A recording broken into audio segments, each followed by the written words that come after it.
Muy buenas tardes, bienvenidos. Muchas gracias por acompañarnos en este penúltimo webinar que hacemos poniendo en práctica los valores y los principios de la economía social de cooperación entre cooperativas entre la Universidad Mondragón México, el Nodo de Impulso a la Economía Social y Solidaria y, por supuesto, la Federación Integradora Central.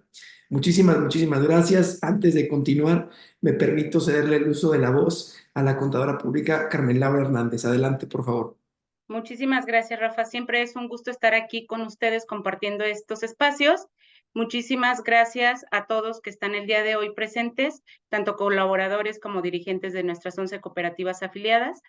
Y el día de hoy estará con nosotros el rector de la Universidad Mondragón México, que es Arturo Alvarado Hierro, quien tendrá la exposición del Seminario de Estrategias y Liderazgo y pues bueno, con su vasta experiencia nos dará esa información que nos sirva a nosotros en el día a día de nuestro actuar. Muchas gracias y le cedo el uso de la voz nuevamente a ti, Rafa.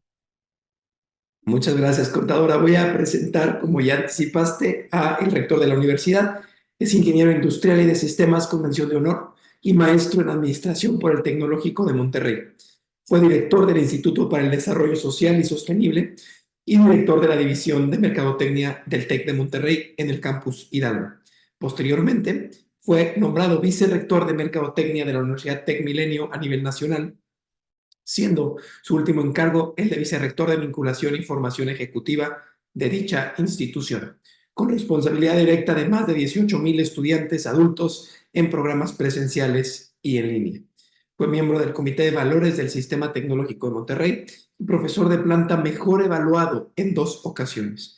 Ha sido colaborador de periódicos, invitado de periódicos como Milenio y El Financiero, y galardonado con diversos premios, entre los que destacan el reconocimiento de la Fundación BBVA Bancomer por su compromiso social en 2011. El premio Pantalla de Cristal al mejor comercial de TV animado en la Cineteca Nacional en 2013 y el premio CNN Expansión a lo mejor del e-business en México en la categoría de educación en 2013. Desde 2014 es rector de la Universidad Mondragón México y desde diciembre de 2023 director general de Mondragón Educación Internacional. Muchas gracias, Arturo, rector, por estar con nosotros. Voy a dejar de compartir y le cedo los micrófonos. Muchísimas gracias, Rafa. Muchas gracias, Carmen Laura, por la introducción. Y es un placer estar con ustedes en esta tarde y poder hablar de un tema que nos apasiona a todos, que es el tema de crecer como líderes, de crecer como responsables del camino de un conjunto de personas, y esto hacerlo en el marco del cooperativismo que nos une y del cooperativismo que nos distingue. Hoy voy a tener el gusto con ustedes de compartir un conjunto de reflexiones, creo, bastante ricas en torno al liderazgo, en torno a la empatía, en torno a los roles y formas de ejercer el liderazgo, y también algunas otras ideas que yo espero que sean de valor para todos ustedes. Me voy a permitir compartirles mi pantalla y los invito también a que nos vayan compartiendo sus preguntas y las que les vayan surgiendo en el chat que tenemos para ese fin. Y también, desde luego, al final vamos a tener un espacio de preguntas con la intención de atender las más posibles o todas las que se generen. Voy a comenzar a compartirles mi pantalla. Por favor, me avisan si la pueden ver. Denme un segundito.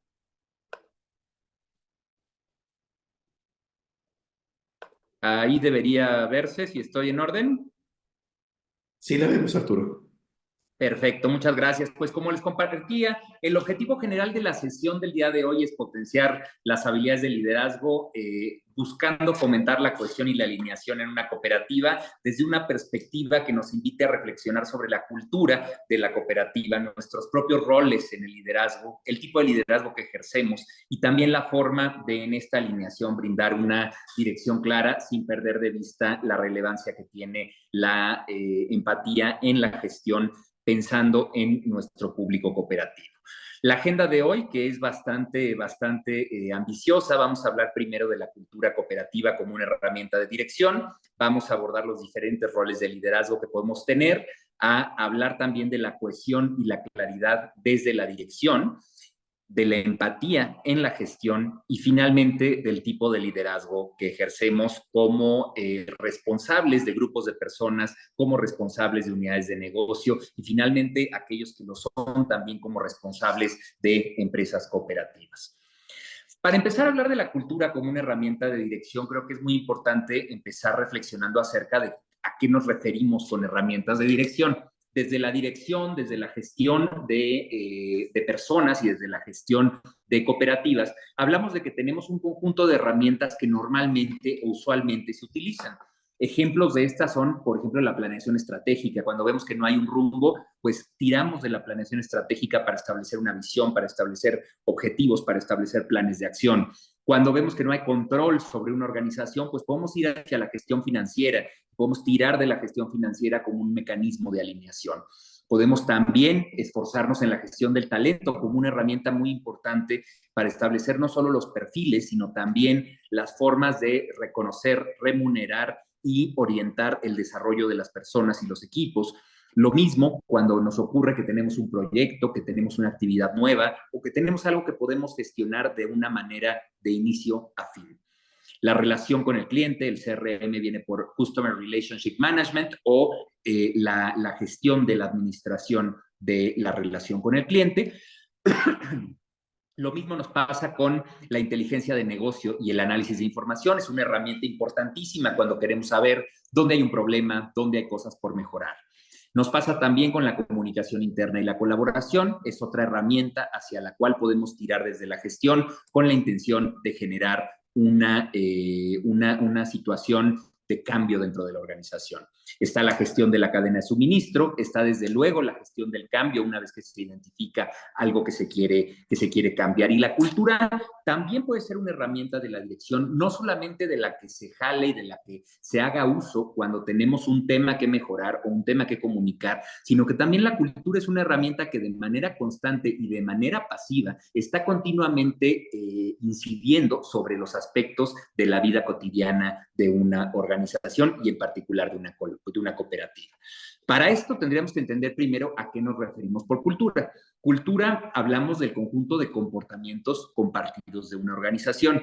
La cultura no es la narrativa, la cultura no es solamente la narrativa, la cultura no es qué palabras decimos que hacemos, sino que la cultura es, en efecto, qué hacemos, cuáles son los comportamientos. Les puedo poner un ejemplo muy sencillo. A mí me tocó en alguna ocasión colaborar con una empresa cuya cultura era la de la cortesía, la cordialidad, y ellos daban un valor muy grande en la cortesía y un valor muy grande en lo que ellos entendían como un trabajo en equipo desde un respeto absoluto.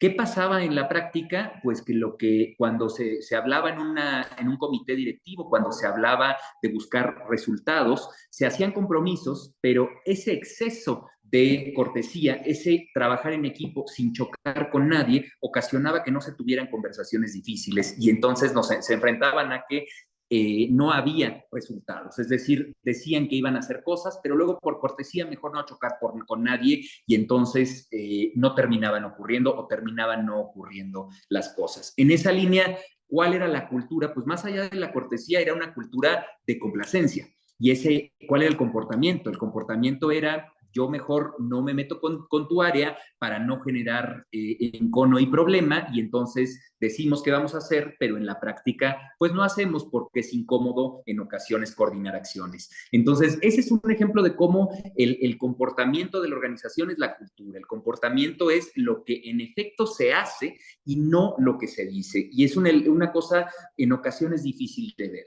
Se manifiesta en la forma en la que interactúan las personas. Se manifiesta cuando vemos cómo es la relación entre áreas diferentes. Se manifiesta en las políticas de las empresas. Si se decide contratar, por ejemplo, más a mujeres o más a hombres, o no contratar a personas jóvenes, o no contratar a personas mayores. Todas esas políticas marcan y manifiestan una cultura, por poner un ejemplo, y así en todo lo que se hace. Y al final se convierten en prácticas. ¿Cómo es la práctica? La práctica es, por ponerles un ejemplo que me ha tocado también ver, cuando en los valores organizacionales se dice nuestros valores son la honestidad, pero cuando llegamos a la práctica común te das cuenta que en la empresa cuando hay un error nadie lo admite. Y al no admitir un error, tampoco se logra mejorar. Entonces, esa cultura en realidad, pues es una cultura de no reconocimiento del error.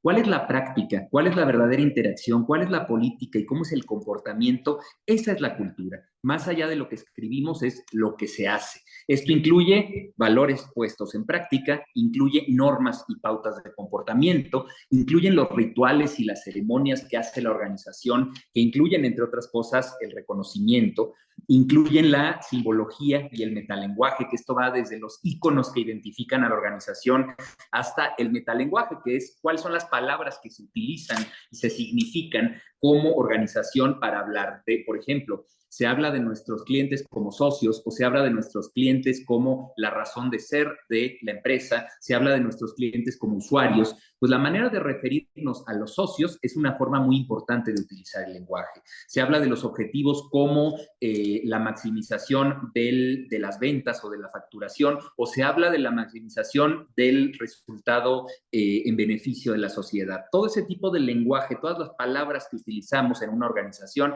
van marcando una cultura de una manera práctica. La estructura organizativa, sin lugar a dudas, es un elemento que afecta e impacta en la organización, qué tan transparente es, qué tan homogénea y qué tan lineal es. La narrativa, que es finalmente importante también cuando nos contamos la historia de nacimos para dar opciones de crédito a la gente o nacimos para mejorar las condiciones de vida de comunidades. La narrativa es muy importante y muy potente. ¿Estamos otorgando créditos o estamos transformando comunidades? Esa narrativa nos construye, nos destruye, nos da perspectiva. La diferencia entre que estemos construyendo un trabajo en piedra y estemos verdaderamente elaborando una catedral. Cuando la cultura es buena, nos ayuda a alinear. ¿Por qué? Porque la propia cultura, la forma de hacer, te facilita que la organización vaya en una dirección que es deseable. Esto incluye que los comportamientos pues se alinean a la cultura, que cuando un comportamiento no va de la mano con lo que se espera, pues la propia cultura organizativa reorienta a esas personas. Por ejemplo, cuando hay entidades o empresas de muchísimo esfuerzo y llega una persona media flojita, pues todos podemos ver cómo literalmente la propia cultura organizativa la va haciendo a un lado, porque la gente flojita no cabe en una cultura organizativa donde el comportamiento esperado es de alto desempeño, es de alta responsabilidad. En la toma de decisiones. La toma de decisiones depende de los criterios de decisión que tenga la organización para ellos. Les pongo un ejemplo muy clarito. Cuando fue la pandemia, todos conocimos muchísimas empresas que lo primero que hicieron fue cortar salarios, cortar personal. Pues eso es un valor en la práctica que es maximizar la rentabilidad económica, maximizar el beneficio y no poner en primer lugar a las personas. Claro, hay ocasiones extremas cuando no hay otra alternativa. Aquellos que tomamos la decisión de defender el empleo por encima de cualquier cosa, pues somos aquellos que tenemos en los criterios de toma de decisión el poner a las personas en primer lugar, y eso como cultura se nota y facilita que las decisiones se tomen en una o en otra dirección. La motivación y el compromiso, cuando la gente espera, por ejemplo, que nos pasa muchísimo en la cultura de Mondragón, cuando esperas reconocimiento personal por una acción, pues en Mondragón mucho nuestra cultura es reconocer el logro del grupo, no tanto el logro del individuo. Entonces, la motivación y el compromiso va hacia eso que está bien visto en la organización, que es el logro colectivo, no solamente el logro individual. La comunicación como un elemento que culturalmente es muy fácil y muy útil y que ayuda a alinear. La atracción y la retención de talento. A mí me ha tocado ver en Mondragón y en otras organizaciones cómo la gente se ve atraída y quiere trabajar en una organización por su forma de hacer, o cómo la gente llega a irse y luego querer volver porque realmente encuentra algo que le llama en la forma de hacer las cosas. La adaptabilidad, que también ayuda cuando la cultura así lo marca, y al final todo esto pauta una identidad empresarial, una forma de hacer que nos diferencia del resto de proveedores que brindan un servicio similar al que nosotros brindamos. Es por eso que la cultura es sumamente importante cuando es buena. Pero ¿qué pasa? Bueno, también entra la gestión del cambio, pero ¿qué pasa cuando la cultura no ayuda? es decir, cuando vemos que la forma de hacer del grupo no nos está ayudando a alcanzar el objetivo, no nos está dando la identidad empresarial que queremos, la identidad cooperativa que tenemos, pues es muy importante tomar una determinación cuando esto pasa y tomar acción desde la cabeza hasta el último eslabón de la organización con la intención de cambiar y de permear esto. La cultura es potentísima cuando la cultura se alinea con todos los objetivos estratégicos que se quieren alcanzar. Para lograr un cambio cultural, cuando es que la cultura no nos ayuda, lo primero que tenemos que partir es de entender cómo es hoy la cultura que tenemos, y eso no está en el papel. Está en las conductas y comportamientos, en las políticas y normativas que en la práctica pautan el actuar de una organización. Desde esa perspectiva, un rol del liderazgo, una labor del liderazgo es ser capaces de reconocer cuáles son aquellas cosas que hoy distinguen nuestro quehacer, que hoy distinguen nuestra forma de comportarnos y poderlas poner sobre la mesa por más dolorosas que sean.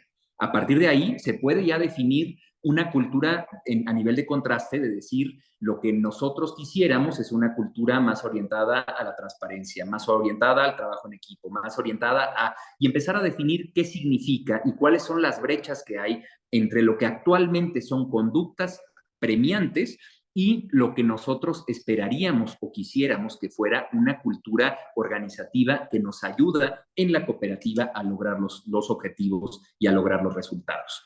A partir de ahí se tiene que comunicar esa intención de cambio y se tiene que comenzar a formar en cómo es posible que vamos a realizar esa transición, en cómo se va a desarrollar, entendiendo que también cambiar conductas es abrirnos a un aprendizaje, y siempre que hay un aprendizaje, resistencia. Y entonces habrá personas que no quieran cambiar las formas de hacer, y es importantísimo el proceso formativo que para ello se define. Se deben revisar las políticas y procesos para alinearlos a ese cambio cultural, y la cultura siempre se transmite de arriba hacia abajo. Lo que hagan los líderes de la organización va a ser visto como un ejemplo hacia abajo. Lo que dejen de hacer los líderes de la organización va a ser visto como un ejemplo de arriba hacia abajo. Lo que transmitan los líderes de la organización de una forma genuina, con sus comportamientos y con sus actitudes, va a ser lo que sea bien visto en la organización de arriba hacia abajo. De ahí que el primer compromiso de cualquier cambio cultural parte de la alta dirección, parte del reconocimiento desde la cabeza de la organización y el equipo de trabajo de dirección de cualquier organización. A partir de ahí, pues viene el monitoreo, el ajuste y desde luego la celebración y el reconocimiento de los éxitos y los cambios positivos que se den en esta línea.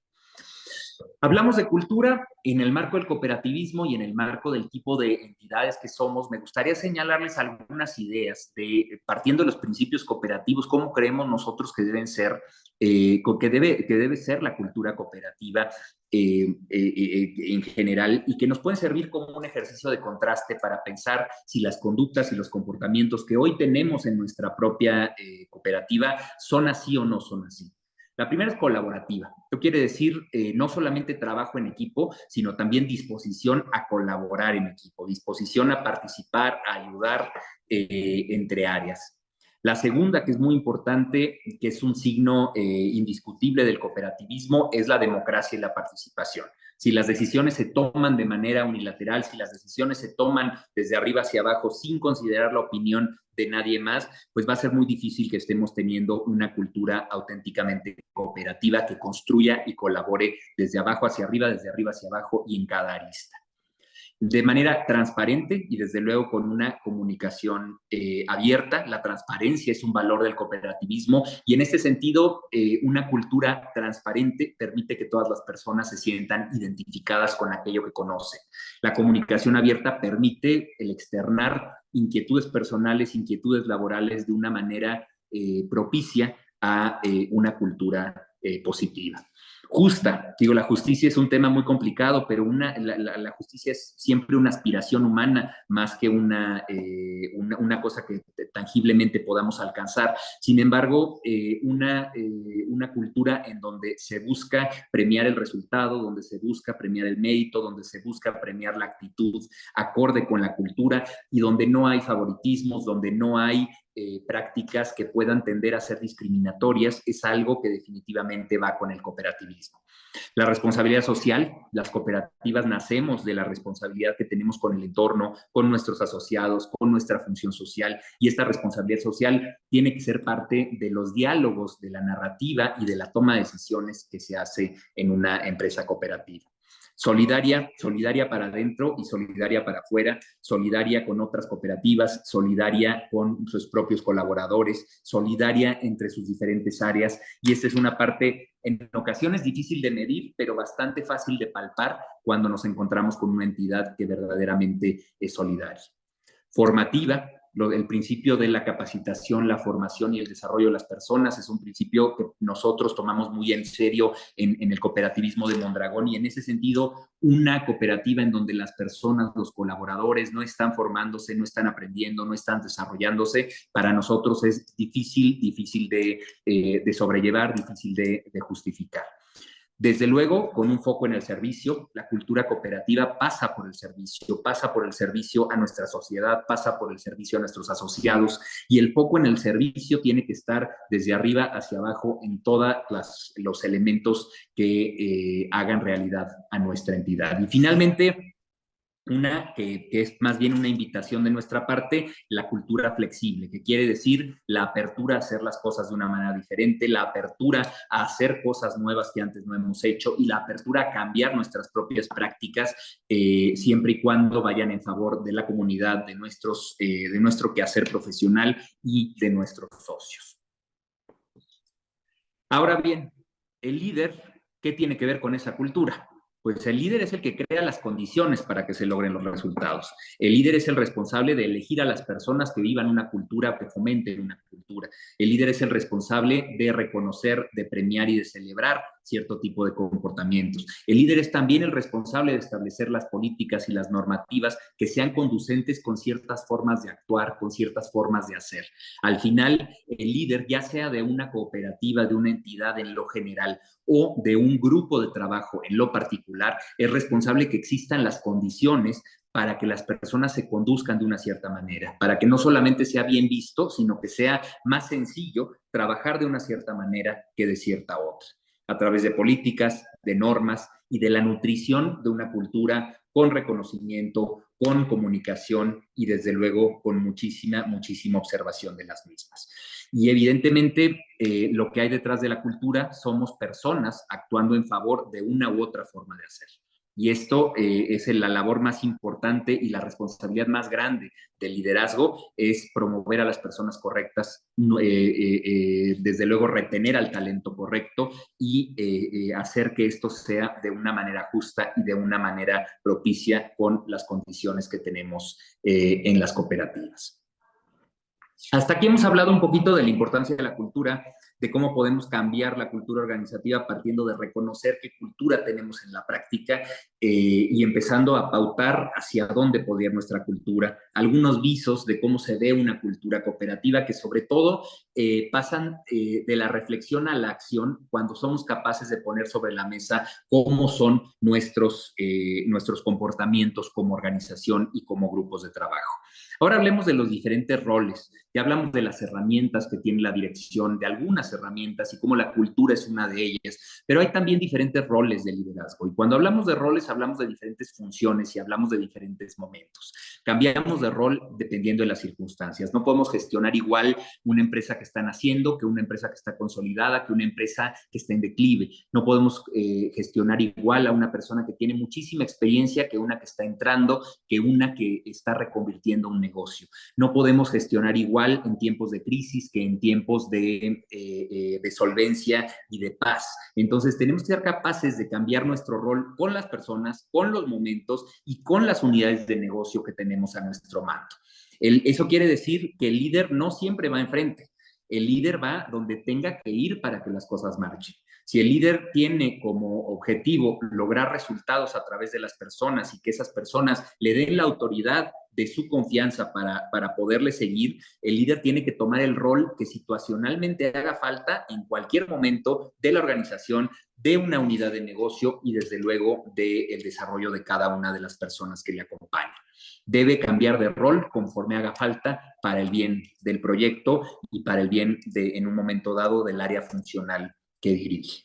Algunos roles que son muy importantes y que son genéricos de liderazgo es, por ejemplo, el rol de visionario, cuando es necesario que el líder nos dé luz y el líder nos cuestione y el líder un poco nos diga para dónde va el futuro y nos ayude a prepararnos para condiciones que hoy no se pueden ver de una manera clara. Que el líder sea capaz de aventar la piedra lejos. A veces es necesario hacerlo, a veces es importante tener ese rol de visionario, pero no se puede quedar siempre siendo visionario. Hay que estar cambiando de roles constantemente. El rol del coach o de mentor, cuando el líder tiene que acompañar sin apabullar, cuando el líder le toca acompañar a la persona y no acompañar tanto al proyecto. Y esto ocurre cuando tenemos, por ejemplo, riesgos calculados, cuando tenemos un proyecto en donde hay cierto margen de error. Es mucho más valioso acompañar el crecimiento de la persona que está llevando ese proyecto que ajustarse a que el proyecto tenga el mayor éxito en el menor tiempo. Es muy importante saber utilizar el rol de coach siempre que las circunstancias nos permitan el poder generar un espacio de aprendizaje al mismo tiempo de que se gestiona y se dirige un proyecto. El rol de facilitador, cuando hay que lograr un consenso de actividades, cuando hay que generar nuevas ideas, cuando hay que generar soluciones en equipo, cuando hay que colaborar, pues a veces el rol del líder no es dar las respuestas, sino facilitar que las respuestas surjan en la dinámica del grupo. El rol de innovador, cuando a veces hay ocasiones en las que el grupo o las diferentes partes de la organización no ven hacia dónde ir y este líder, además de ser visionario, pues tiene que ya ser innovador y decir, creo que podríamos intentar por aquí, ¿qué les parece? Es hacer la propuesta de una manera y empezar a construir a partir de una línea. Por otro lado, entra muchas veces el rol de negociador, cuando no queremos darle la primicia a un área o a otra área, cuando queremos tratar de ser justos, cuando queremos tratar de encontrar la mejor solución a un problema entre diferentes áreas o cuando queremos incluso aprender a colaborar con otras entidades, hay que tomar esa cachucha o esa gorra de negociador. Hay ocasiones también donde si solo somos coaches, si solo somos visionarios o solo somos innovadores, no se hace nada. Hay momentos en donde verdaderamente una organización se encuentra estancada por la falta de la toma de decisiones y el rol del líder es tomar la decisión, asumir el riesgo, asumir el reto y decir por aquí vamos a ir dado que no estamos llegando a un consenso y tenemos que avanzar y tenemos que cambiar esta dinámica, también pasa. El rol de ejecutor. Hay muchas veces, por ejemplo, cuando hay proyectos nuevos, cuando hay actividades precisas, en donde la tarea del líder es ayudar al equipo o no entorpecer al equipo ejecutando él ciertas cosas. Tampoco puede ser un líder que todo el tiempo esté ejecutando todo, pero sí tiene que saber ejecutar. También el líder puede tomar el rol de catalizador de cambio, un líder que sea capaz de establecer una propuesta de nuevas iniciativas o que sea capaz de establecer una dinámica en donde se privilegien o se premien las ideas de desarrollo y en donde también esa propuesta de cambio, de innovación, de mejora sea impulsada sin ser determinada por el líder. Una muy importante que es el rol de modelo a seguir. Finalmente, y recordemos, las conductas y las prácticas que vienen de la dirección hacia abajo siempre son vistas como los parámetros del actuar de la organización. De ahí la importancia de tomar este rol siempre con muchísimo, muchísimo cuidado. Y finalmente, la parte más, diríamos, posiblemente la más visible del liderazgo, que es la de ser capaz de comunicar. La de ser capaz de comunicar con claridad aquello que está causando conflicto, aquello que va a representar una solución, aquello que va a representar un reto y desde luego un rumbo futuro. El líder tiene que ser comunicador, tampoco puede ser siempre el único comunicador porque entonces apabulla al resto de las personas y disminuye la capacidad de la organización, pero tiene que ser un comunicador siempre que necesite la organización que lo sea. Una pequeña reflexión para cada uno de nosotros. es pensar cuál es el rol que ocupo más frecuentemente. Normalmente el rol que ocupamos con mayor frecuencia, pues es el que más nos gusta o es el que con mayor facilidad se nos da. ¿Cuáles roles otros, además del que más ocupo en general? ¿Cuáles roles definitivamente no uso? Nunca tomo el rol de, pues esa es una muy buena pregunta, ¿por qué? Y otra muy importante, ¿soy capaz de cambiar de rol? ¿Soy capaz de cambiar de rol dependiendo del momento, de la circunstancia, de la situación? Pues es una pregunta muy importante. ¿Y cuáles roles no debo asumir en qué momentos? Por ejemplo, tomar el rol de decisor cuando hay un proceso de trabajo en equipo, nulifica el trabajo en equipo y lo único que logra es un perfil de líder autoritario que no permite el diálogo y que únicamente toma todas las decisiones. Tampoco podría ser razonable un perfil de líder coach o de líder mentor cuando hay que tomar decisiones, porque entonces ya no te toca plantear las preguntas, te toca encauzar para que haya menos preguntas y haya un perfilamiento hacia decisiones. Entonces es muy importante identificar qué roles se ocupan cuándo y cuáles definitivamente no debemos de utilizar en ciertos momentos. Todos son necesarios, todos son definitivamente válidos. Ahora, una labor del líder es utilizar estos roles para generar cohesión en el equipo. Un equipo que trabaja de manera articulada genera sin duda resultados diferentes que un equipo que trabaja de manera desarticulada y separada. Al mismo tiempo, no es lo mismo trabajar en una organización donde las personas tienen claridad de lo que se espera de ellas o donde las personas no tienen idea de qué es lo siguiente que va a ocurrir y no tienen idea de qué es lo que se espera de su actuar. La gente no renuncia a las empresas, renuncia a las condiciones de la empresa. La cohesión, el generar equipo es clave para retener y lograr objetivos. La gente no se inconforma con tener mucho trabajo, la gente se inconforma con no saber hacia dónde vamos.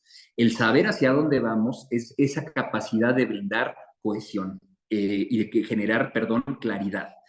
Claridad en el rumbo, claridad en el desempeño propio, claridad en el desempeño colectivo y saber qué se espera de mí y qué se espera también de la organización y de un área funcional. ¿Cómo fomentamos en primera instancia la cohesión? Y ahorita iremos hacia la claridad. Una primera es muy importante, es comunicando con transparencia. Si tenemos un equipo de personas y algunas saben cosas que las otras no saben y ambas repercuten en el trabajo de las áreas, pues desde luego que no hay cohesión si unos saben y otros no saben, algo que deberíamos de saber todos. Hay cosas definitivamente que se deben de comunicar de manera escalonada, de manera diferente cuando no impactan el trabajo de alguien. Pero si algo impacta el trabajo de un área o de una persona y no están comunicados, pues esa es la primera manera en donde dices, me desengancho porque no me están considerando siquiera para comunicarme qué es lo que está pasando. Y eso es un primer elemento de cohesión que también genera justicia en el equipo. El acceso a la información es también un dejo de justicia en la estructura organizativa, de que soy lo suficientemente valorado como para que se me confíe información importante. Una segunda muy importante es destinar tiempo al team building, destinar tiempo a la construcción de dinámica de grupo. Esto no quiere decir hacer cada 6 meses un retiro para el equipo, pero sí quiere decir identificar aquellos momentos donde hay roces en el equipo, donde hay personas nuevas en el equipo y poder separar un espacio para generar confianza entre los actores que hay, los actores nuevos y desde luego aquellos actores que hayan tenido cualquier problema o resquicio en el pasado. Reconociendo y celebrando. Una manera de generar cohesión es también celebrar los éxitos compartidos. Si no se celebran los éxitos compartidos, da lo mismo generar resultados que no generar resultados. Una celebración es un rito humano necesario para poder marcar que estamos logrando algo, para poder marcar que vamos por buen camino. Y eso incluye el reconocer a las personas, a las áreas, a las funciones e incluso los comportamientos y las actitudes que dentro del equipo contribuyen a que se logren esos resultados. Otra es promoviendo la colaboración, ese clásico de que si vas solo vas más rápido, pero si quieres llegar lejos tienes que ir en equipo. Es lo mismo. En ocasiones lo más fácil para un líder es asignar funciones a una sola persona o asignar funciones a una sola área. Lo que más genera cohesión es asignar retos a distintas áreas y a distintas personas para que los obliguen a trabajar en equipo, no solamente por trabajo de dinámica de grupo, sino también porque el resultado tiende a ser mejor cuando hay más cabezas pensando. La inclusión y la participación. Volvemos a ese punto de la democracia y la justicia. Participaciones que me permitan opinar, que me permitan externar mi inquietud, que me permitan responder mis dudas. Eso es muy importante para generar cohesión. Si no se quiere escuchar mi voz dentro de la organización, pues ciertamente no me voy a sentir parte del equipo. Si no importa lo que a mí me preocupa, no me voy a sentir parte del equipo. Si no se toma en consideración lo que yo propongo o no se me explica por qué eso en este momento no es relevante, difícilmente va a haber una cohesión de esa persona dentro del equipo. Posiblemente la más común y la más básica y que no siempre se da, una claridad en roles y expectativas. Nada nos cohesiona más como saber a dónde vamos todos juntos, qué significa el éxito para todos juntos, qué se espera de mí y cuáles son las expectativas que significan el logro, el éxito o el cumplimiento en un determinado periodo. Una muy importante es el respeto. En el momento en el que el respeto se pierde tanto de la dinámica de grupo como de la dinámica entre individuos, va a ser imposible que exista una cohesión de grupo, una cohesión de empresa, una cohesión organizativa. Otra que a veces se pasa por alto porque a veces pareciera que el conflicto que no se ve o el conflicto que no se atiende se va a diluir por ahí, eventualmente se va a olvidar y pasa todo lo contrario. Cuando hay un conflicto, cuando hay un resquicio, cuando hay un tema en donde organizativamente hay conflicto, es necesario definitivamente abordarlo, ponerlo sobre la mesa y de una manera comprensiva y de acuerdo con las circunstancias, atender ese conflicto y no permitir que siga escalando, que deje heridas y que deje cicatrices que perduren en el tiempo. La cosa que más cohesiona psicológicamente a los seres humanos es participar en el proceso de definición de los proyectos, de los propios objetivos y tomar decisiones. Cuando tomas una decisión de grupo, te compromete a cumplirla. Cuando recibes una instrucción, no te compromete a cumplirla. Recibes una instrucción, es la decisión de alguien más. Pues bueno, yo ejecuto hasta donde pueda. Pero tomar una decisión y decir, está bien, me convenzo y estoy de acuerdo y voy a ir en esa dirección, te compromete y te cohesiona como persona y como grupo. Otra es el feedback continuo y constructivo. Cuando hablamos de feedback continuo, hablamos de que cuando hay algo sobre lo cual dar retroalimentación, es indispensable que esa retroalimentación sea automática, sea inmediata, sea pronto, lo más pronto posible. De lo contrario, lo que ocasiona es que para cuando te explico aquello que yo veía como comportamiento que se podía mejorar, ya ni te acuerdas de cuál sea el comportamiento y ya más bien se vea como un costal de quejas y de dudas. Muy importante ser precisos y cuando algo hay que corregir, en ese momento corregirlo de una manera constructiva. ¿Cómo es constructivo? No cuestionando a la persona, sino cuestionando el comportamiento. No cuestionando el valor de la persona, sino cuestionando el resultado derivado de un cierto comportamiento. Los comportamientos pueden cambiar, las personas pueden cambiar, los comportamientos se pueden poner en duda. Las personas no se pueden poner en duda porque entonces se pierde el respeto y se pierde la confianza. Y finalmente, es imposible que una persona se case con una organización, sienta cohesión hacia un equipo de trabajo si no existe un balance entre vida y trabajo. Si me están marcando los domingos, si no hay respeto por mi tiempo de sueño, si no hay respeto para que yo pueda tomar vacaciones, si no hay respeto para que yo vaya a situaciones familiares que son importantes para mí dentro de los parámetros y políticas de cada empresa. Pero si no hay un balance entendido en la organización en donde digamos hasta aquí termina el trabajo y aquí puede ser mi tiempo en donde yo decido cómo vivo mi vida personal, es muy difícil que haya cohesión porque va a haber una guerra constante y una transgresión de la parte organizativa en la vida personal.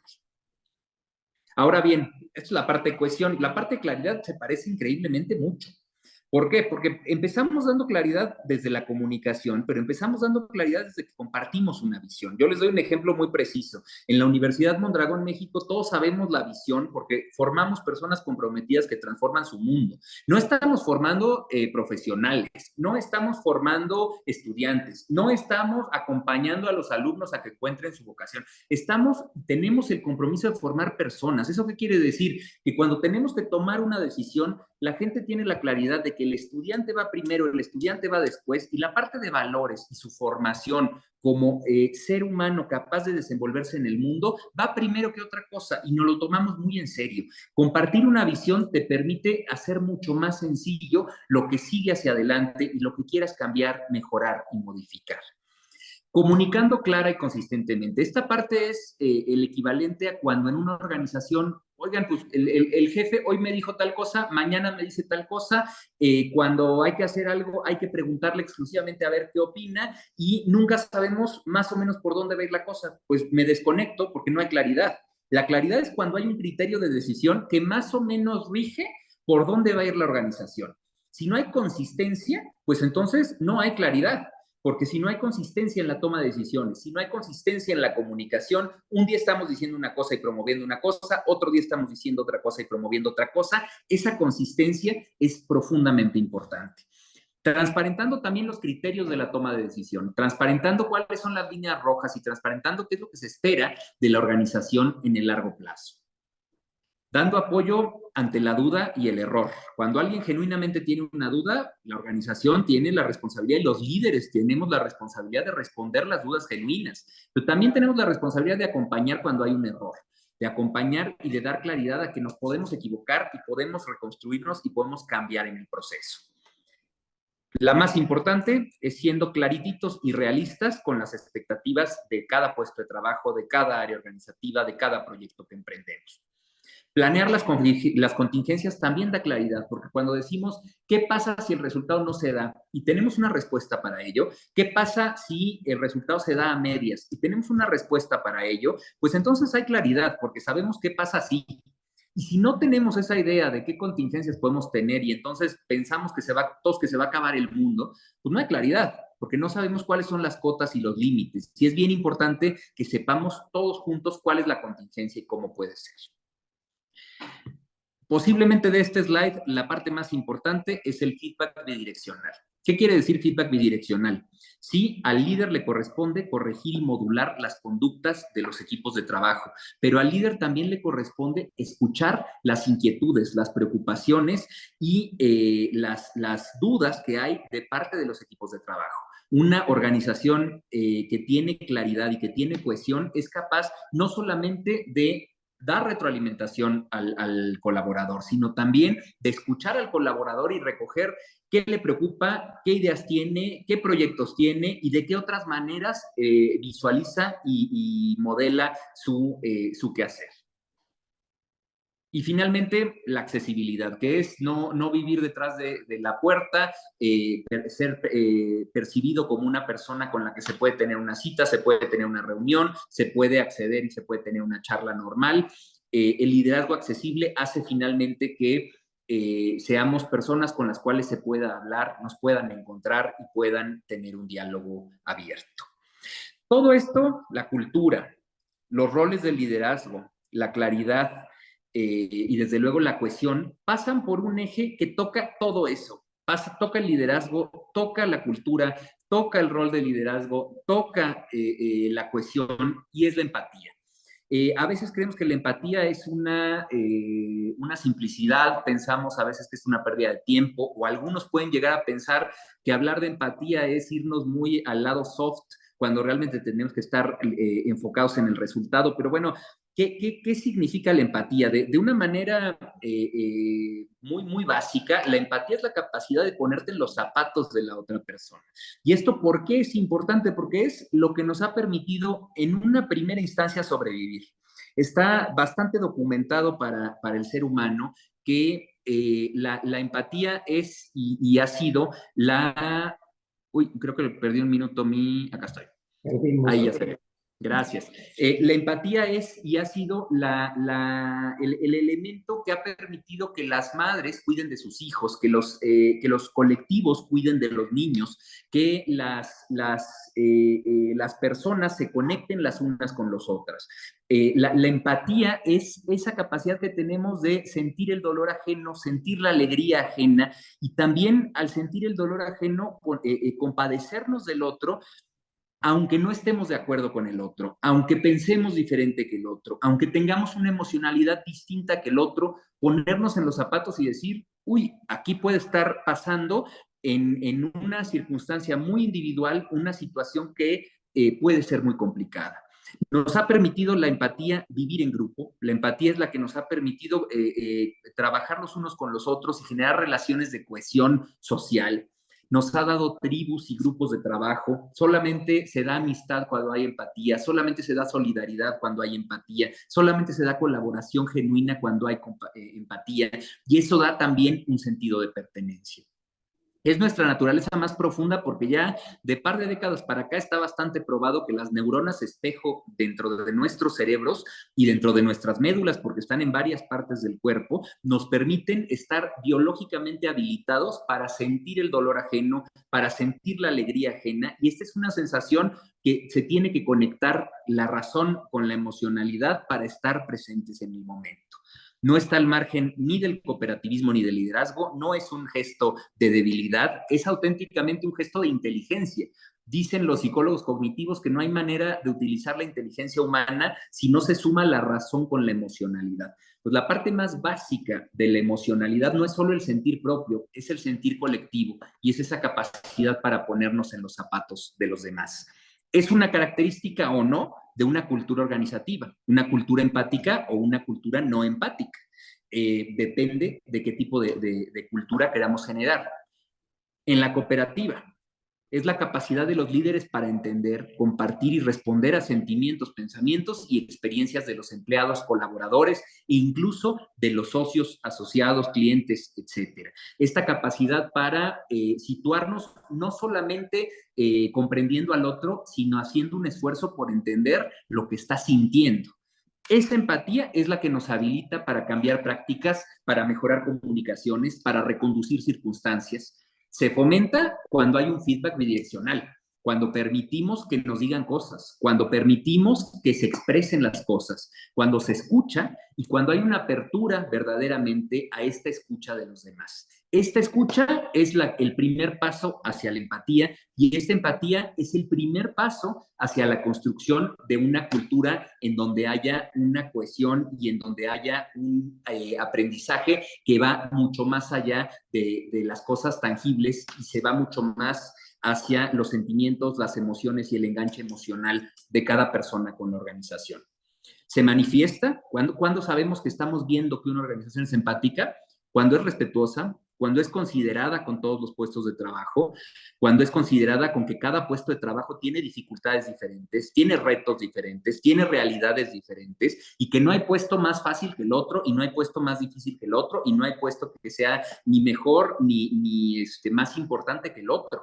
Cada persona y cada posición laboral tienen una importancia en la organización y solamente la empatía nos puede permitir darle su justo lugar a todos y poder sentir y poder ponernos en los zapatos de los demás. Culturalmente es un elemento indispensable y parte de arriba hacia abajo. Si la cabeza no es empática y es completamente impermeable al sentir, al pensar y a la experiencia de los colaboradores, no hay manera de que la organización sea empática, porque al final la última decisión siempre va a llegar a la cabeza y si la cabeza no responde con empatía, no va a haber empatía.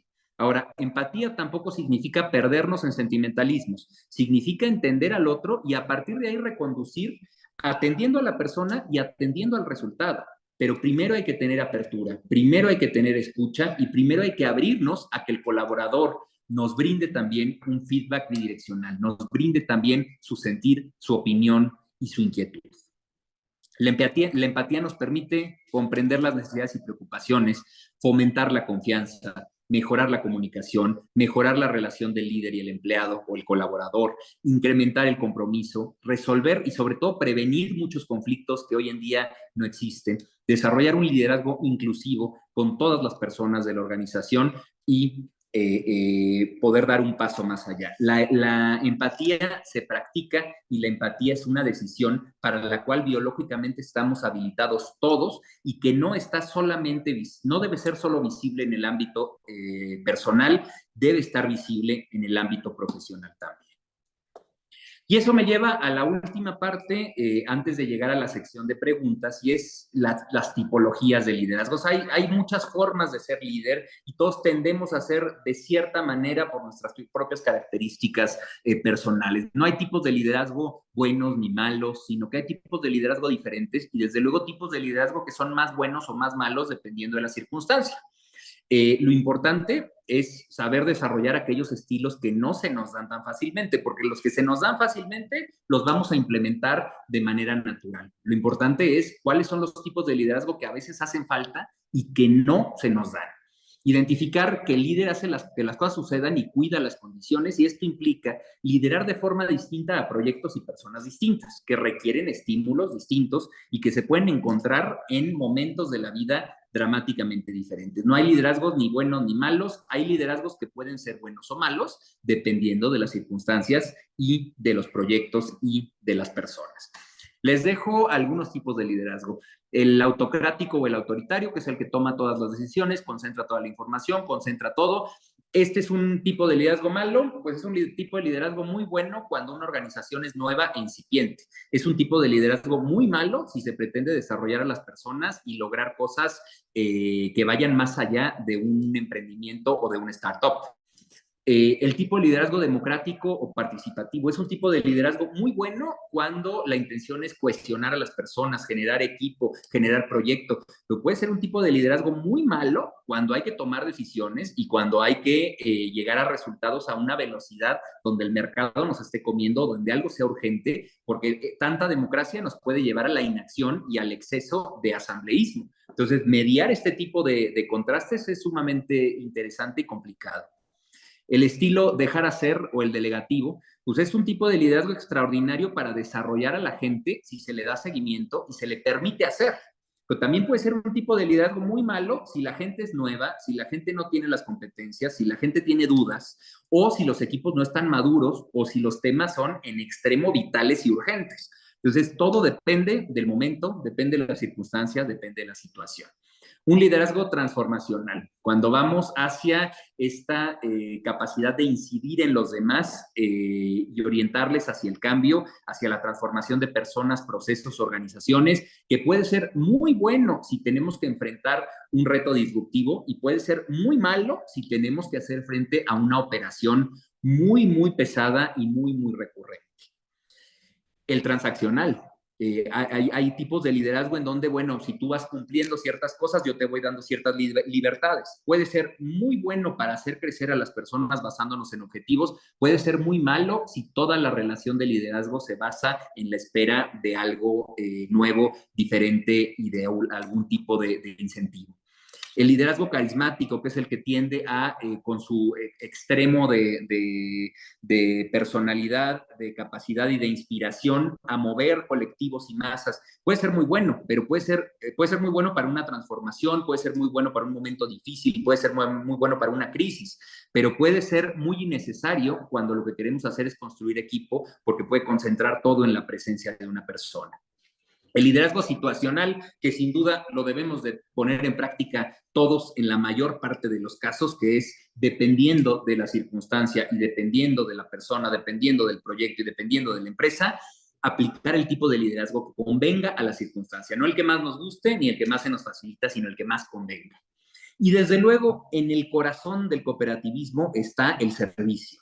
Y el liderazgo orientado al servicio es aquel liderazgo en donde el líder da el ejemplo de servicio, es capaz de servir a sus colaboradores y es capaz de, por la vía del servicio, inspirar a que haya una orientación hacia el socio, hacia el cliente, hacia la sociedad. Y este también es muy bueno para generar una cultura de largo plazo. También puede ser muy malo si lo que hay que hacer es lograr un resultado de corto plazo y estamos orientándonos en un servicio a largo. Entonces, todo esto tiene que ver con equilibrio, tiene que ver con identificar la situación, la circunstancia y lo que cada proyecto necesita. Algunas preguntas que para nosotros son muy importantes como reflexiones. Bueno, ¿cuál es mi liderazgo más natural? ¿Cuál es el que más se me da? En ese es en el que menos me tengo que enfocar porque de manera natural va a salir cada que me toque tomar un rol de liderazgo. ¿Cuándo es útil para la empresa ese liderazgo natural para mí? ¿Cuándo puede ser no apropiado y no útil para la empresa? Por ejemplo, si me considero un líder delegativo porque dejo hacer y dejo hacer, ¿es útil? Pues sí, es útil cuando los temas no son urgentes, cuando los temas y los equipos y las personas son maduras y están consolidadas. ¿Cuándo puede no ser apropiado? Cuando hay un proyecto nuevo y hay que dar dirección, y hay que dar guía, y hay que acompañar, y hay elementos que el liderazgo ve que el resto del equipo no ve. cuál tipo de liderazgo o cuáles tipos de liderazgo debo desarrollar, en cuáles me tengo que enfocar y cuáles debo ser consciente que de vez en cuando debo de aplicar. Y cuándo este liderazgo o estos liderazgos podrían ser útiles a la cooperativa, por poner algunos ejemplos. En resumen, y no los mareo más, y espero no haber dormido a muchos, lo más importante es que el líder crea contextos y condiciones. El líder da ejemplo y hace que las cosas sucedan. El líder no tiene que hacer todo, pero el líder sí tiene que generar y nutrir un contexto en donde las cosas pasen. Debe conocer la cultura actual y verla sin sentimentalismos y verla con todas sus palabras y decir, es la verdad, así es el comportamiento organizativo actual y hay que modelarla hacia las conductas que queremos favorecer sin enloquecer a una organización. La empatía nutre el compromiso y genera equipo. Debemos aprender a practicarla y sobre todo dejarla florecer. Ser empáticos no está peleados con ser estrictos. Ser empáticos no está peleado con lograr resultados. Ser empáticos no está peleado con una cultura de alto rendimiento. Ser empático es adelantarte a la emocionalidad, las inquietudes y las experiencias de las personas. Y debemos ser líderes desde el sitio que mejor impulse al proyecto, conociendo el tipo de liderazgo natural y desarrollando los que no se nos dan naturalmente, cambiando de rol dependiendo del proyecto, la persona y las circunstancias. Debemos de ser muy flexibles a la hora de ejercer el liderazgo y no ser monótonos, no ser en ese sentido monolíticos y buscar una y otra vez reinventarnos como personas y como profesionales. Dejo hasta aquí mi letanía y me regreso a cambiarles mi pantalla para prepararnos para las preguntas que pueda tener este bello grupo. Voy a comenzar con las que tenemos por acá en el chat. ¿Está bien, Rafa? Sí, adelante, por favor. Muy bien. En el chat... Hay Si alguien muchas. quiere mandar sus preguntas, adelante, por favor. Cualquier pregunta es bienvenida. Trataremos de atenderlas todas. En este momento no tengo ninguna que sea pregunta como tal. Sí, Rafa. Me llegó una de manera particular del chat privado y dice, tomando en cuenta el rol de un consejero cooperativo, ¿cómo debe de ser la relación con otros liderazgos dentro de la misma cooperativa? Pues ahí tendríamos que irnos como todo, la mejor respuesta es depende. Pero hablando del rol de un consejero cooperativo, ¿cómo debería ser su relación con los otros consejeros cooperativos? Debería ser una relación de extrema confianza, debería ser una relación de mucho entendimiento y desde luego de muchísima comunicación. Debería ser una relación en donde se reconozcan las diferencias personales, pero sobre todo se alimenten y se nutran y se permitan aquellas confluencias personales. Yo creo que cuando nos paramos en el rol de un dirigente de una cooperativa, pues lo primero es que están aceptando ese rol porque lo que quieren es lo mejor para la cooperativa y para el colectivo que apoya y al cual impulsa esa cooperativa. Entonces eso implica partir de la confianza al otro como alguien que busca algo similar. Y eso pues es el punto de partida. Ahora bien, de cara a los gestores, a la parte, al brazo operativo de la cooperativa que también tiene liderazgos, pues es muy importante que el consejo tenga mucha claridad, tenga mucha transparencia, tenga muchísima comunicación abierta y también escuche de una manera directa y sea empático con la parte operativa. Yo se los digo por plena experiencia porque me toca y me ha tocado ser consejero de diferentes entidades y me toca y me ha tocado operar diferentes entidades y pues en el rol de consejero a veces ves cosas que la gestión no ve, pero también en el rol de consejero a veces no eres sensible del nivel de esfuerzo que tiene la gestión y del nivel de reto que tiene la gestión. Entonces, mediar esas dos cosas es súper importante como dirigente cooperativo. Mucha confianza hacia los pares y muchísima escucha y muchísima claridad hacia el brazo ejecutor de la cooperativa. Muy bien. Bueno, en lo que más personas escriben sus preguntas en la plataforma, me voy a permitir, si la voz me lo permite, por supuesto, me voy a permitir platicarles sobre estos programas que en la Universidad Mondragón, México, hemos desarrollado estos programas registrados en la Secretaría de Educación Pública y hemos diseñado pensando en las cooperativas mexicanas y en las cooperativas financieras en las OCAPs. Hemos diseñado la licenciatura en Gestión de Empresas de Economía Social, una maestría en Dirección e Innovación de Empresas de Economía Social y una maestría en Creación y Desarrollo de Empresas Sociales y Solidarias. Todas estas programas pueden ser cursados a manera a distancia, es decir, que tenemos actualmente estudiantes en Chihuahua, tenemos estudiantes en Zacatecas, en Oaxaca, en Chiapas, se puede cursar en cualquier parte de la República, bueno, del mundo. Si ustedes quisieran tener más información sobre todos estos programas, pueden escanear el código que aparece en su pantalla y podrán recibir más información. Además, les recuerdo que gracias al convenio de colaboración que tenemos con la Federación Integradora Central, a la cual ustedes pertenecen como SOCAPS, tienen de entrada becas, convenio muy interesantes para sus colaboradores y familiares directos, por supuesto. Parte de los beneficios que tenemos en estos programas es que tenemos una titulación automática. Una vez que concluyen los créditos, podrás tener un título profesional o un título de maestría muy interesante. Y, por supuesto, la posibilidad de realizar una pasantía en País Vasco, conocer las cooperativas del Grupo Mondragón. Entonces, les dejo un momento más en pantalla eh, el código para que ustedes puedan escanearlo. Y les recuerdo que siempre estamos atentos a cubrir con cualquiera de sus necesidades. Entonces, voy a revisar el chat de la plataforma. Parece que no hay más Digo, si preguntas. alguien quisiera también por vía micrófono abierto hacer alguna pregunta, estamos todavía en tiempo y encantados, lo que ustedes digan. A ver, Fabiola, voy a activar tu micrófono. Adelante. A ver. Ahora ya te envié invitación, Fabiola. Adelante.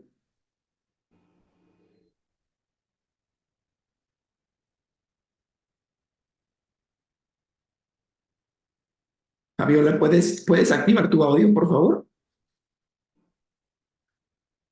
No te lo permiten. A ver, dame un segundo.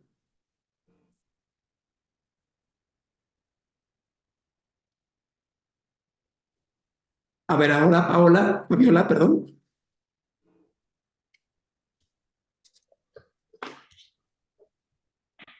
Parece que no activa su audio o dio clic. También, si lo quieren escribir, también es posible en el chat, como ustedes digan, damos un minutito más. Perfecto. No sé si puedas,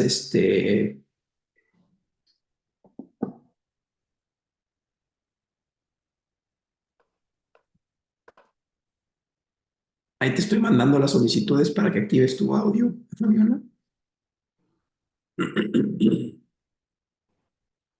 O igual anda igual que yo y no, por eso no puede hablar.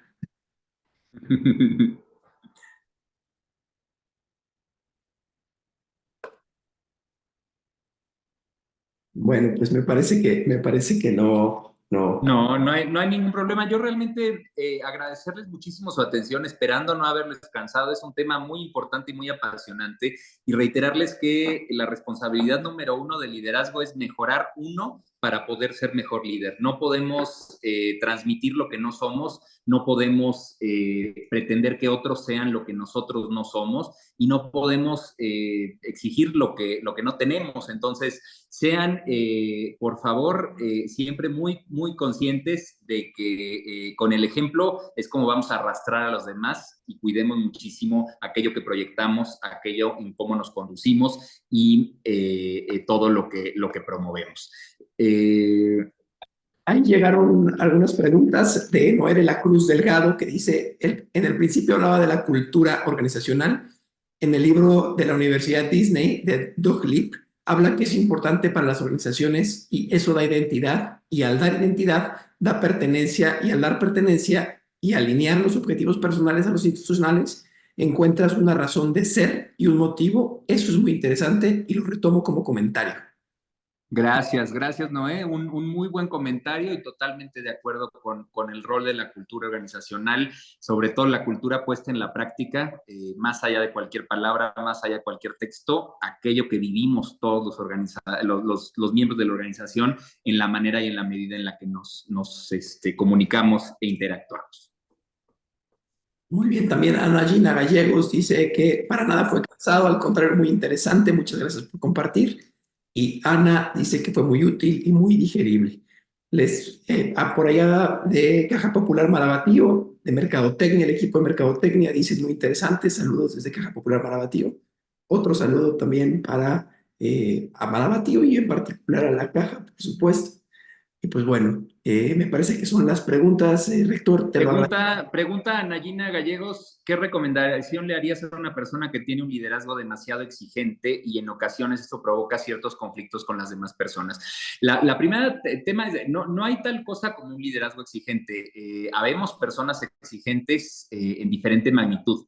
La primera reflexión ahí que es muy importante tener es si la exigencia que tengo para con los demás la tengo para conmigo mismo. Si la exigencia que tengo para los demás la tengo para conmigo mismo, entonces la segunda que tiene que haber es empatía y tolerancia a que las personas no siempre van a ir al ritmo y en la medida y a la manera en la que nosotros queremos. Y eso es algo donde en ocasiones presionar a que vaya más rápido puede ser mucho más contraproducente que llegar a un consenso con las personas. Yo lo que más le podría recomendar a alguien que se considera exigente y eso le puede generar conflictos es que genere una cultura de cumplimiento. Es decir, negociar cuál es el resultado que se espera de la otra persona, negociar cuál es el acuerdo que hay y lograr que se cumple. Y a lo mejor empezar de poquito en poquito, en lugar de esperar desde el principio que alguien más tenga el ritmo que uno mismo tiene. A mí una vez me dijo un jefe, tú vas a tronar a todo el mundo si no te das cuenta que nadie va a ir a tu ritmo, porque me gusta trabajar muy rápido y me gusta trabajar con mucha exigencia. Pero sí es verdad que en la medida en la que esperamos que los demás sean como nosotros, lo único que logramos es alejarnos del colectivo y romper relaciones y romper estructuras. Es muy importante generar acuerdos, generar consensos y hacer que esos consensos se vayan progresivamente cumpliendo al mayor ritmo posible, privilegiando la relación. Es más importante tener una relación con un área en donde avanzamos a un ritmo medio que tener un ritmo muy rápido nosotros y ninguna relación con la otra área. Paciencia, negociación, acuerdos y cumplimiento, es correcto. Al mayor ritmo que sea posible, pero privilegiando el que exista comunicación y exista una relación y que eso no se pierda. Muy bien. Pues habiendo sí, pregunta en lo que estamos hablando, les agradezco mucho a todos y todas. Les recordamos que en la Universidad Mondragón México estamos a sus órdenes y que siempre estamos atentos para ayudarles en lo que ustedes necesiten. Nos vemos a la próxima. Muchas gracias de nuevo a la contadora Carmen Laura Hernández y también a Vanessa Leiva de Relaciones Públicas Integradora Central. Muchísimas gracias a todos. Que tengan una muy bonita tarde de martes. Hasta luego. Hasta luego, Rafa. Hasta luego, Arturo. Hasta luego. Muchísimas gracias. Un Gracias placer, por Carmen esa Laura. apoyada. Saludos a todos. Gracias. Hasta Muchas luego. gracias a todos. Bonita tarde.